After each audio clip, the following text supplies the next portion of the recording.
Meu nome é Zeca Estrada e o que eu vou te contar hoje aconteceu lá pros lados de Porto Velho, naquela imensidão úmida e silenciosa de Rondônia, onde a estrada some no meio da mata fechada e a madrugada parece ter vontade própria. Eu estava descansando num pátio de posto quando escutei essa história pela primeira vez, saída da boca de um homem que carregava nos olhos o peso de quem já tinha enterrado mais do que lembranças. Esse homem era o sargento Marcos, policial de muitos anos de farda, mas alma mais remendada que lona velha de caminhão de frete. Ele me contou que 2 anos antes tinha perdido a filha pequena num dia de chuva pesada, aquelas pancadas que caem na Amazônia como se o céu tivesse rachado de dor. A menina se chamava Sofia e desde o acidente o homem vivia no automático, respirando sem viver, andando sem andar. A esposa não aguentou o luto e foi embora. A casa virou museu de lembranças e ele passou a ocupar as madrugadas na delegacia, se escondendo da luz do dia como quem teme reviver aquilo que tenta esquecer. A rotina dele era sempre a mesma.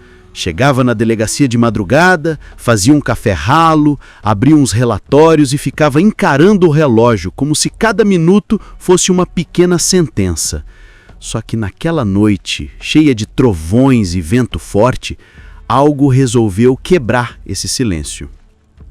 Era quase 3 da manhã quando a porta da delegacia ranjou. O sargento estranhou, porque ninguém aparece num temporal daqueles a não ser que o mundo esteja acabando.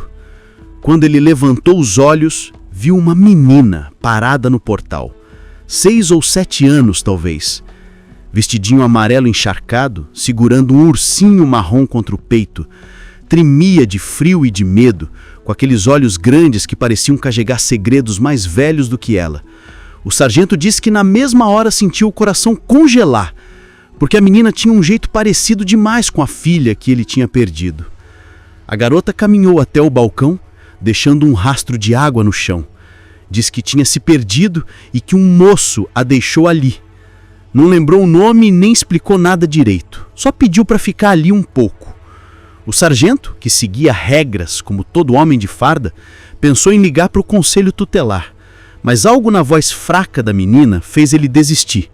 Ele a levou para a copa da delegacia, secou o cabelo dela e fez um chocolate quente, igual fazia para Sofia, quando a chuva batia no telhado lá da antiga casa deles. Aquela menina balançando os pés, segurando a caneca com as 2 mãos, parecia um reflexo do passado, voltando sem pedir permissão. O sargento diz que sentiu um aperto estranho, como se estivesse conversando com uma lembrança que ganhou corpo. A menina, chamada Ana, observava tudo com calma. Depois de um gole do chocolate, ela olhou para ele e disse que ele parecia triste. Ele respondeu com sinceridade pela primeira vez em muito tempo, admitindo que carregava uma saudade que nenhum remédio curava. O que derrubou o sargento não foi a pergunta, mas o que veio depois. A menina falou da estrelinha dele, chamou Sofia pelo apelido que ninguém mais sabia. Contou que a menina no céu via ele chorando escondido no quarto vazio. O sargento jurou que sentiu o chão sumir porque aquilo era impossível, mas também era verdadeiro, porque ela descreveu coisas que só um pai arrasado e uma filha lembrada demais poderiam saber. Marcos disse que naquele instante o coração dele rachou de novo, mas num tom diferente. Não era só dor. Era como se alguém tivesse aberto a janela depois de muito tempo trancado no escuro. E ali, no silêncio da madrugada rondoniense, com a chuva batendo fraca no telhado da delegacia, ele começou a desabar. Chorou sem se esconder, sem vergonha, sem farda que segurasse. Chorou diante da menina que parecia entender dores que nem adulto entendia. A pequena Ana apenas colocou a mãozinha no braço dele e esperou. Sem pressa, sem medo. O sargento disse que pela primeira vez desde a tragédia, sentiu que estava sendo visto de verdade. E assim começou a história mais estranha, mais bonita e mais impossível que ele já viveu. Uma história que mudaria não só aquela madrugada, mas tudo que viria depois. O sargento Marcos respirou fundo e tentou recuperar o controle, mas era como tentar segurar a água com as mãos. Aquela menina despertava lembranças que ele enterrava todos os dias. Mesmo assim, algo dentro dele começava a mudar, como se a presença dela abrisse frestas num muro que ele passou 2 anos levantando. A menina não tinha medo dele, não recuava diante da dor que ele tentava esconder.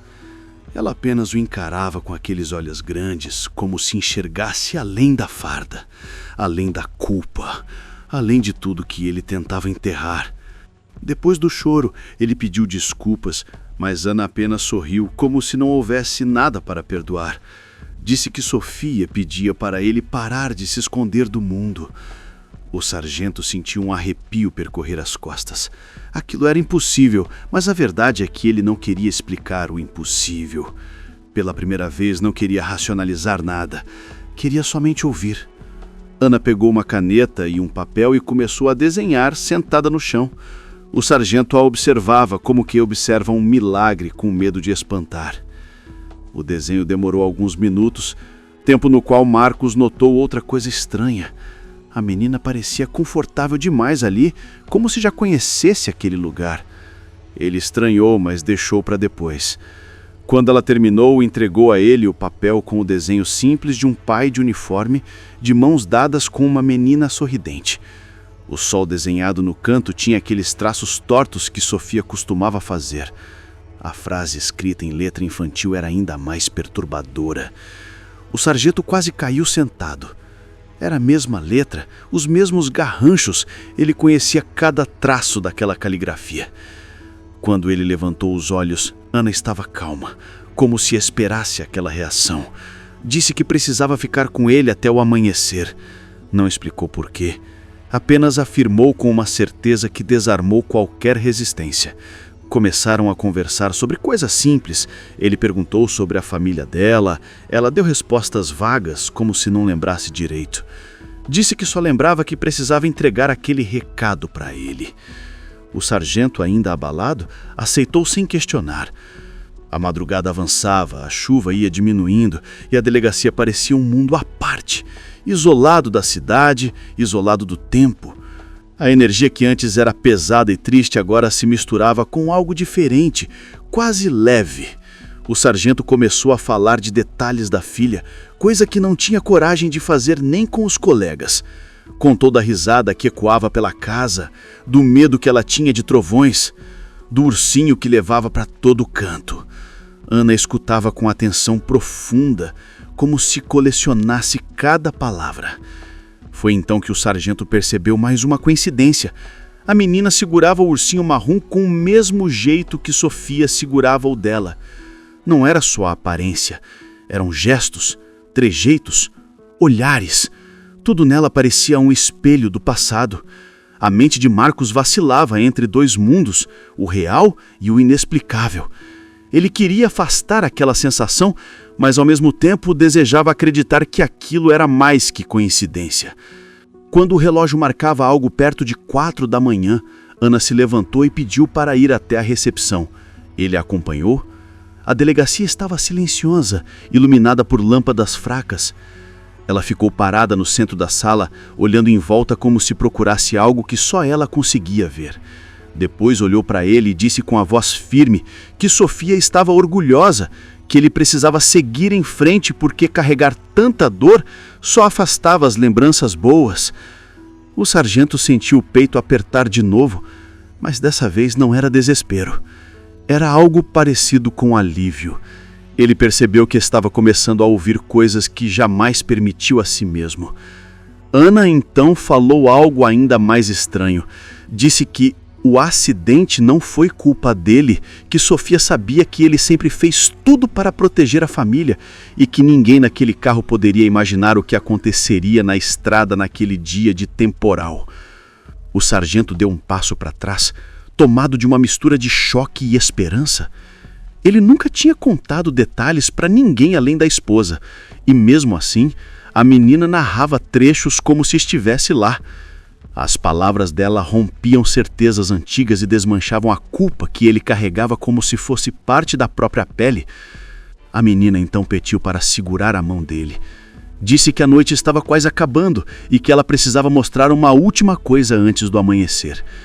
E ali, naquela delegacia vazia, com a lua escondida atrás das nuvens e o vento soprando contra as janelas, o sargento Marcos percebeu que aquela menina sabia mais do que qualquer criança poderia saber. E quando ela levantou os olhos para ele, havia algo neles que não era deste mundo. Quando o sargento Marcos segurou a mão da menina, ele sentiu algo quente, mas não era o calor comum de uma criança. Era uma sensação que se espalhava pelo braço, subia pelo ombro e parecia alcançar um espaço lá dentro dele que estava trancado desde o dia do acidente. A delegacia, silenciosa e quase vazia, ganhou um estranho eco, como se cada som estivesse sendo puxado para longe. Ana apertou a mão dele com delicadeza e o guiou até a copa novamente, onde o cheiro do chocolate quente ainda pairava. O sargento sentou, mas a menina permaneceu em pé, observando-o como quem analisa um mapa cheio de cicatrizes. Ela disse que ele precisava ouvir algo importante e que não deveria ter medo. O homem respirou fundo, tentando manter a mente firme, mas a verdade é que tudo nele já estava trincado, aberto, entregue. Ana então começou a falar com uma serenidade que não combinava com alguém tão pequeno. Disse que a dor dele tinha criado sombras que a própria Sofia conseguia sentir, mesmo estando em um lugar onde tristeza não deveria existir. Disse também que às vezes o amor não se perde, ele apenas muda de lugar. O sargento tentava acompanhar, mas a cabeça girava como se estivesse recebendo memórias que não eram dele. Ana colocou o ursinho sobre a mesa e pediu que ele olhasse bem. Era um ursinho simples, mas tinha uma pequena costura na barriga, exatamente igual à do brinquedo de Sofia, que havia sido remendado depois de uma brincadeira mais agitada. Quando Marcos percebeu aquilo, a respiração dele travou. Não era possível. Não havia como ser coincidência. O brinquedo tinha desaparecido no dia do acidente.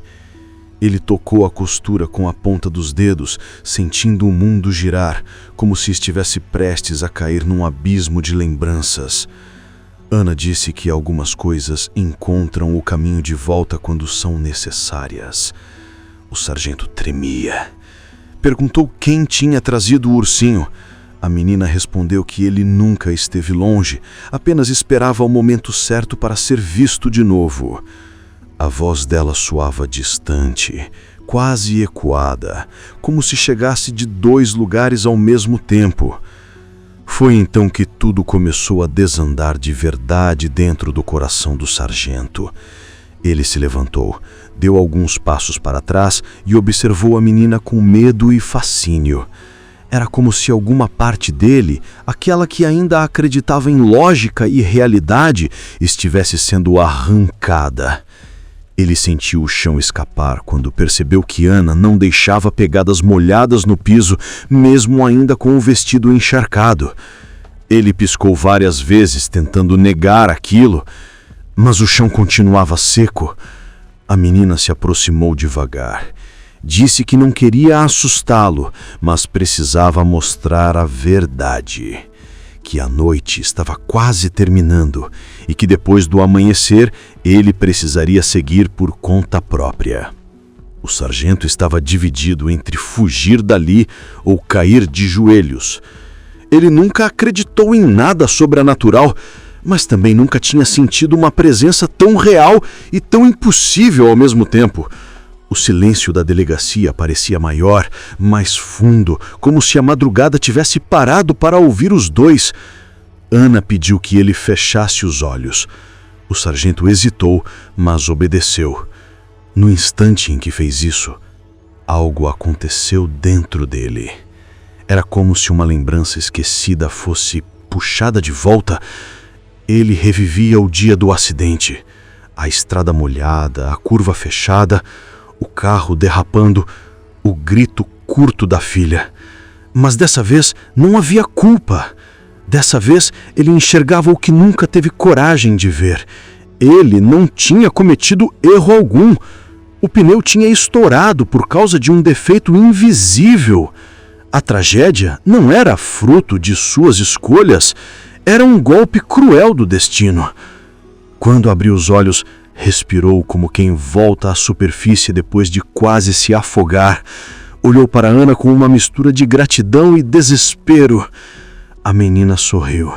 Disse que Sofia sempre quis que ele soubesse que não havia sido culpa dele.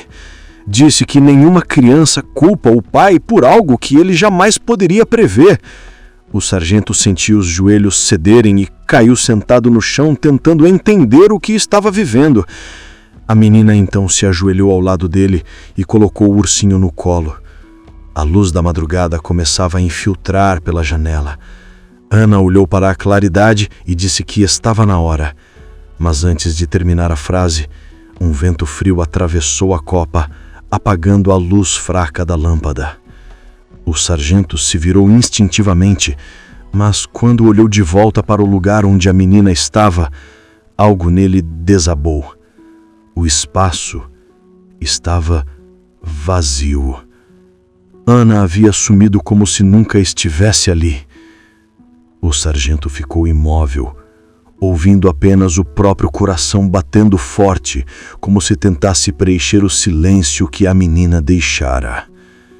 E foi naquele instante, naquele vazio pesado e vibrante, que ele percebeu que a noite não tinha acabado ainda. Ela só tinha ficado muito mais escura. O sargento Marcos ficou ali, sentado no chão frio da copa da delegacia, tentando entender o que tinha acabado de acontecer. O vento que apagou a lâmpada foi rápido, mas deixou um silêncio tão profundo que parecia engolir tudo ao redor. Ele segurava o ursinho no colo como se fosse a última âncora para não desmoronar de vez. A madrugada estava quase acabando e uma luz cinzenta começava a se infiltrar pelas janelas, revelando detalhes do ambiente que ele não lembrava de ter visto antes. Cada canto parecia mais claro, mais nítido, como se o mundo estivesse retomando sua forma depois de um sonho intenso demais. O sargento se levantou devagar, sentindo as pernas tremerem. Caminhou até a porta da copa e olhou para a sala principal. Tudo estava exatamente como deveria estar. Cadeira no lugar, computador desligado, papéis empilhados na mesa. Nenhum rastro de água no chão. Nenhum vestidinho amarelo pingando, nenhum pé pequeno marcando o piso gasto. Era como se a menina nunca tivesse estado ali. Mas o ursinho estava firme nas mãos dele, tão real quanto a própria respiração. Ele foi até a entrada da delegacia. Abriu a porta sem pressa. A rua estava silenciosa, ainda úmida da chuva forte da madrugada. Não havia pegadas, não havia movimento. Apenas o cheiro de terra molhada e um ar frio que lembrava o fim de uma tempestade. O sol começava a nascer tímido atrás das nuvens, trazendo consigo uma claridade que afastava qualquer sombra. O sargento respirou fundo e sentiu algo diferente dentro do peito, como se uma parte dele tivesse sido aberta e pela primeira vez em anos permitisse a entrada de luz. Ainda assim, havia um peso leve na garganta. Não era tristeza, era despedida. Ele sabia que a menina não voltaria. Sabia que aquela visita tinha sido única, necessária e definitiva. Voltou para dentro, fechando a porta com cuidado, como se respeitasse o silêncio que ainda pairava no ar. Sentou-se à mesa da recepção e olhou de novo para o ursinho. Passou o dedo na costura da barriga e, pela primeira vez desde o acidente, não sentiu dor. Sentiu saudade. Saudade limpa, sem culpa, sem vergonha. O amanhecer avançava e com ele um sentimento de resolução começou a crescer. O sargento foi até o armário, pegou o colete, guardou a arma no coldre e respirou fundo. Tomou a decisão ali mesma. Não voltaria ao turno da madrugada. A noite já tinha levado demais dele. Era hora de caminhar na direção do dia, de reconstruir o que ainda podia ser reconstruído. Pegou o telefone, discou o número da ex-esposa e esperou. Quando ela atendeu, a voz dela veio insegura, mas viva. Ele contou tudo, não com medo, mas com uma sinceridade que não usava fazia tempo. Ela chorou do outro lado da linha, mas Marcos não sentiu culpa nem constrangimento. Sentiu conexão. Sentiu que, mesmo separados por tanto tempo, ainda restava algo entre eles que a dor não tinha conseguido apagar. Ela acreditou nele. E isso foi suficiente para aliviar mais um pedaço da alma dele. Antes de desligar, prometeram se encontrar para conversar. Uma pequena porta se abriu ali, sem pressa, sem cobranças. Quando o turno acabou, o sargento não foi para casa dormir como fazia sempre. Ele dirigiu até um pequeno cemitério nos arredores, onde a vegetação crescia quase invadindo os caminhos entre os túmulos. Caminhou até a lápide com o nome de Sofia gravado, ajoelhou-se sem pressa e colocou o ursinho diante da cruz. Ficou em silêncio por alguns minutos, respirando fundo, sentindo o vento bater no rosto como se fosse um carinho antigo. Depois falou baixinho, dizendo que amava a filha, que nunca deixaria de amar, mas que agora estava pronto para viver de novo. Não era um adeus, era um até breve, dito com a leveza que só a compreensão pode trazer. Ele sentiu uma paz que nunca tinha sentido antes, uma paz silenciosa, firme, que parecia preencher cada fresta dentro dele. Ao levantar, percebeu que o sol já brilhava mais forte. Caminhou de volta para o carro com passos tranquilos, como se cada movimento afirmasse o que ele tinha decidido. A partir daquele dia, ele reconstruiria a vida, não para substituir a perda, mas para honrar o amor que tinha sido grande demais para desaparecer. Ao me contar tudo isso no pátio do posto, o sargento Marcos olhava para a estrada com aquele olhar de quem já viu o pior, e mesmo assim escolheu continuar. Ele disse que não precisava de provas nem testemunhas. Disse que a menina da chuva fez o que veio fazer, libertar um coração que estava preso num quarto escuro há anos. Eu, Zeca Estrada, apenas ouvi. Histórias assim não pedem contestação, pedem respeito. E antes de se despedir, o sargento me entregou uma cópia do desenho que a menina deixou naquela madrugada. Um homem de uniforme e uma menina de vestido de mãos dadas, o sol sorrindo no canto, e a frase que amarrava tudo: "Eu te amo, papai". Guardo esse desenho até hoje, porque certas histórias precisam ser lembradas, não para provar o impossível, mas para lembrar que o amor, quando é profundo demais, acha jeito de atravessar qualquer distância. Se você acredita ou não, isso é com você. Mas se essa história tocou o seu coração, deixe um comentário e me diga o que achou. Agora, meu amigo, não se esqueça de seguir o canal, porque aqui na Boleia do Zeca Estrada sempre tem mais um caos esperando. E se quiser continuar no clima, assista ao vídeo anterior que eu contei, A Menina da Chuva de Rondônia.